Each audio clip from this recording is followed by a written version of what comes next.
rappelé. Pour destituer un maire c'est pas prévu dans les textes. Oui, mais destitution de maire waxuma décédé. que les conseils quoi puissent se réunir.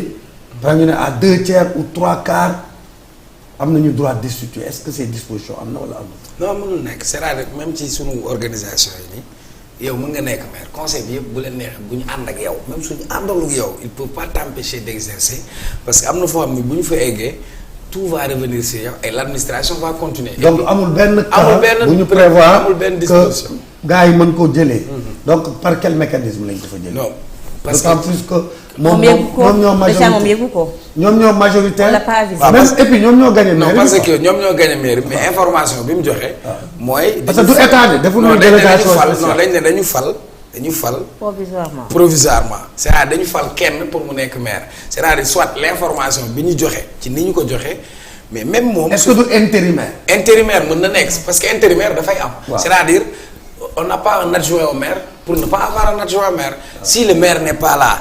le premier adjoint moom mooy nekk l'intérim moom mooy gérer l'intérim mais dans l'information qu'on vient de me donner. c'est pas clair dans ma tête parce que en réalité Pape.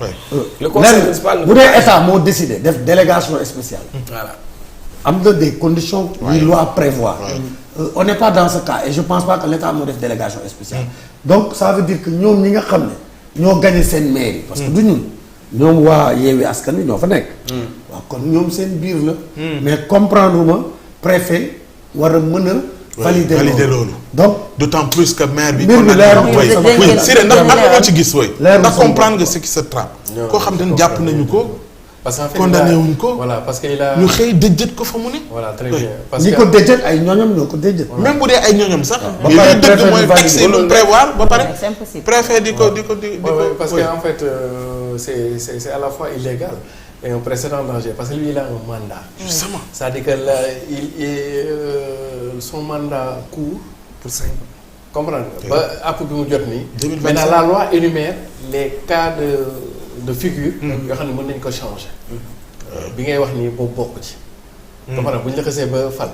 sa ñu toog ba ci yàgg rek neexatoo ñu daje rek. waxuma ko dama doon demander quoi.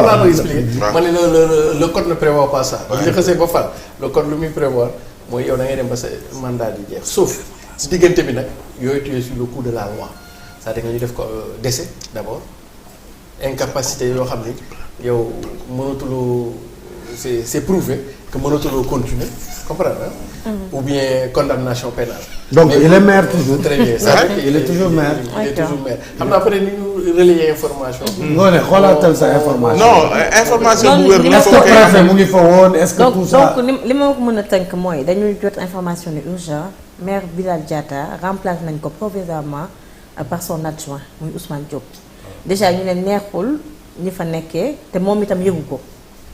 loolu mënul am. mais parce que même le préfet est chargé de veiller à la légalité. à la légalité. parce que déjà principe mois bi ñu nekk décembre on va procéder à l'orientation budgétaire. Oui.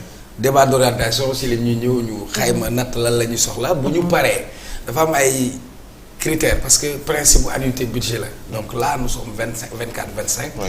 la plupart des communes ci la ñu war a voter seen budget. maintenant bu ñu waree voter budget bi.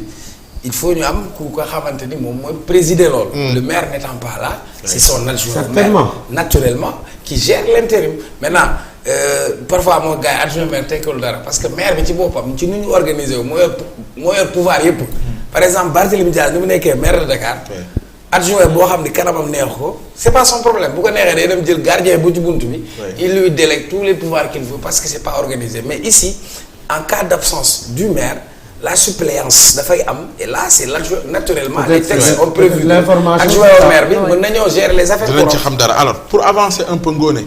ñu ngi jëm également ci semaine boo xamante ni gis nañu ni dinañ clôturer li nga xamante ni moo aju ci dépôt le 26 mais suñ koy wax ñu ci bëri seen xel yi dafay dem ci ba tey Ousmane bokkam ak ñàkk bokkam nu muy def ba dugg ci gis nañu ay avocat am beneen taxawaay ci lu jëm ci Mame Mbaye Niang diggam ak Mame Mbaye Niang le 4 avant boobu ñu gis que ñu annoncé le 30 sans pourtant ñu xam à quoi ça renvoie du ñàkk yow nga mën a yaatal actualité boobu noonu laataa ma ñëw ci gars yi ñoom ñu joxe ci liñ ci xalaat. waaw xibaar bi kenn ci avocat wam muy maître Saïd Larifou di avocat Ousmane Sonko moom de wax na ci àjjuma ji ne dossier candidature bu Ousmane Sonko dinañu ko yóbbu ca greffe bu conseil constitutionnel.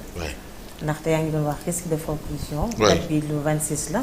te ñoom it dañuy wax ne amul kenn wala lenn lu mën a tere Ousmane Sonko mu bokk ci élection yi. gis nañu DG nu mu demee woon Sénat nu mu demee ba barki Demba Ndiaye bi mandataire bi demee itam. loolu la yëpp gis nañu dañu ànd ak huissier de justice. saisir nañu la Sénat saisir nañu DG mu bañ leen ko jox naam sax mu ngi ma naan bul demati waaye man tant que ñoom dañuy dem rek man damay ànd ak ñoom. donc yooyu yëpp seen avocat tenir nañ ci compte. la ca war a am dañu ko def. dañu jël nag dossier yëpp yu ñu wax. yóbbu ko ca conseil constitutionnel. naam ñëpp ñu ci bari ci ay candidats tàmbale nañu yóbbu seen ay dossiers. leneen tam lu ñu jàpp lan mooy xew le 30. ndax gis nañu ñu bind 30 décembre en route. vers la victoire Sonko président. ñoom patriote daal am na lu ñuy waajal. donc lu xarit xam naa ne.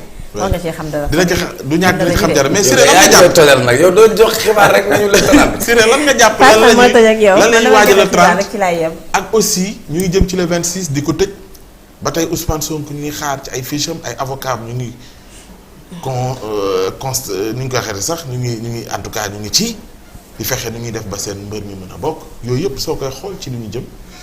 yan chance nga koy jox. d'accord donc xam nga dafa am question ci biir. waaw ci biir bay d'abord le 30 bi ñu wax.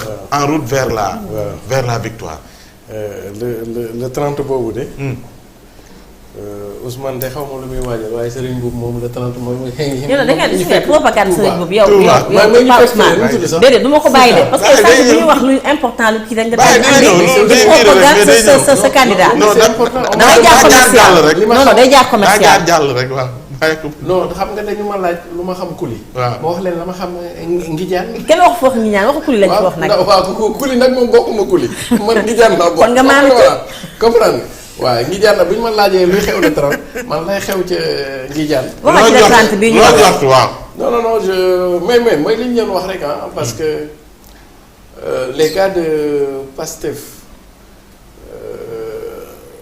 ñoom dañuy gën a compliquer tâche bi. conseil constitutionnel et sax mën na ko sax gën a yombalal conseil constitutionnel parce que effectivement li fiy xew yëpp. Pastef di ko def.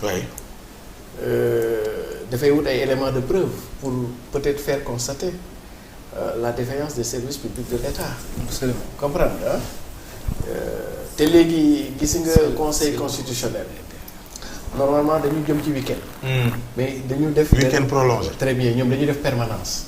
c'est-à-dire que ñoom demuñu samedi demuñu dimanche. c'est-à-dire gis nga cas exceptionnel administration publique. du liggéey samedi dimanche. conseil constitutionnel liggéey samedi dimanche. war na ni pouvoir conseil constitutionnel beneen bi mooy conseil constitutionnel à l'état actuel. ne peut pas parler ou faire dans la philosophie du droit et se contenter seulement de la mécanique du droit non. mënul nekk. non mënul nekk. il faut mu très bien parce que c'est une vidéo. question de fond qui lui a été posée parce que le conseil constitutionnel a des larges pouvoirs d'interprétation. Est-ce que vous comprenez? Et donc attendons-nous à ce que comme Gao Sonko yi bi ñuy waxee si le conseil constitutionnel est dans la philosophie du droit que effectivement Gao Sonko yi wax nañu dëgg parce que à l'état actuel toutes les défaillances se situent au niveau des services de l'État mais pas des services de l'OSMA. Et attention comme je vous avais dit l'autre jour le conseil constitutionnel appartenant au pouvoir judiciaire qui a donné un verdict sur une affaire et que le pouvoir, disons, exécutif, l'administration s'entête d'exécuter. Il y a une forme de solidarité de corps. Il y a cette idée que la justice ne peut pas se contredire elle-même. Et donc, vraisemblablement, dès lors qu'il y a une forme de cassure au niveau de la magistrature, disons-le comme ça, avec des juridictions de premier degré qui voient du côté de Jamaïque et d'autres qui voient du côté de l'Inde. Maintenant, devant cette situation de fait, le Conseil constitutionnel, je pense, le Conseil constitutionnel va peut-être comprendre que l'heure de la révolte a sonné. En tout cas, à notre magistrature. Et là, c'est vraiment laaye biir ma leen di laaye biir gis nga affaire Ousmane Sonko bii ak affaire candidature am bii yéen de justice fii da ngeen di doxee am seen indépendance ba faaw baa ngeen ñàkk ko ba faaw ci affaire Ousmane Sonko bii.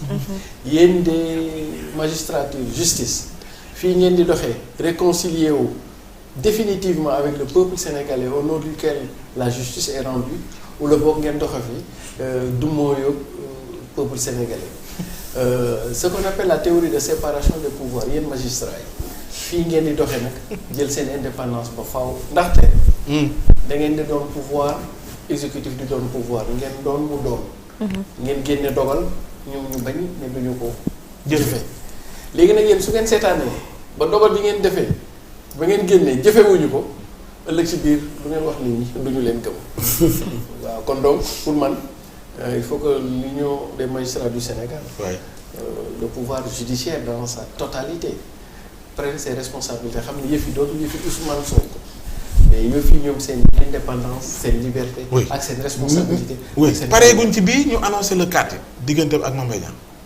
le 4 ban le 4 janvier dañ bàyyi ba liggéeyante xew 2023 bala ñuy dugg 2024 xam nga sëriñ bi may istixaaral xam maa yor ci bikaayu sëriñ lii ngoone saa yi bañ a dégg te mënta ñàkk waaw te mënta ñàkk ndax sëriñ maa yor ci mukaayam sëriñ bi de nee na may bañ a wax luy laal at bële dama yem ci at bii rek kon nag yem ci at bi waaw ndax at bële moom daa may bagage yu mu fa def yoo xam ne janvier la ma koy jox quoi fi lee naa ngi liggéey ci at mi waaw d'accord kon bàyyi ma jàll daa koy laal ci at bi quoi d'accord ci li ñuy wax ni le 26 ni clôturé ñu ngi annoncé beneen diggam ak